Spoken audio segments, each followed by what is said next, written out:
Anyway, let's take a look at these temperatures because 103. You hate to see it. I know I told you that number as I walked over here before we came back on air, and your jaw just dropped at that. I know it's it's fall. It is. Like we talked about before, temperature is going to be going down. It's going to be staying down too after this. So first real good cold front of the year is going to be making its way into southern Arizona, and that's going to be helping us out a lot. So if you're like Sean and you hate to see that 103 temperature over Tucson, that is going to be changing by this weekend. But we're also going to be expecting some stronger winds and potentially some dust, and I'll touch on that here in just a second too. So tomorrow's high temperatures aren't going to be that different from what we had today. If you look at the airport, I do think 102, 103 is going to be what we're expecting there. Green Valley has been consistently warmer than Tucson over the last week, and I'm expecting that once again for your day tomorrow. So just about everyone, I'd say, except for Saddlebrook, is going to be in the triple digits right there. All right, so for Nogales, you did manage to reach 100 today there, but I think tomorrow is going to be a tad bit different for you. 96 is going to be the high there. A handful of spots over in Cochise County are also expecting the mid-90s, but I do think heat's going to begin to take a step back over the next couple days.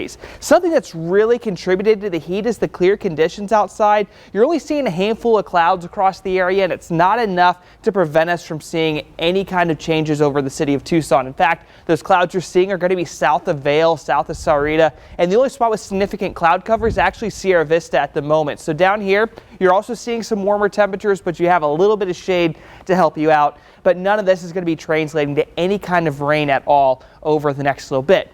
But we are tracking a system that's going to cause some rain, just unfortunately not for us here in southern Arizona. Instead, the main impact we're going to have from this low pressure center headed our direction is the fact that it's going to move the high out of the way, and we're going to see some stronger winds. So we talked about this yesterday. This low right here is going to get close enough to Tucson where it's not only going to drop our temperatures, but we're also going to see some very strong winds. And one way to tell by looking at a weather map like this one is seeing these white lines, and if they're vertical and close together, that's when you expect wind gusts around 30 to even 40 miles per hour. And I think Saturday is going to be a big day to watch for those stronger winds. Now, you do see the rain chances are going to be staying up towards our north. So if you're really hoping for some rain, we're still at least a couple weeks out. So the secondary impact we're having, aside from any kind of cloud cover and that wind, is going to be potential for blowing dust. And if you live in Tucson or over towards the east in Cochise County, I think south of Safford too, you are expecting blowing dust out there mainly on Saturday. It could happen on Friday or Thursday, but it seems like the time for blowing dust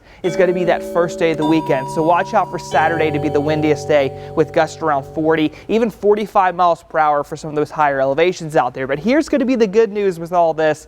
We're not going to be in the 100s for very much longer. Yes, we have Wednesday, but you do see us getting down to 93 on Saturday and then staying in the 80s as we get into Sunday and Monday. Yeah, we might jump up to 91 pretty quickly after that shot.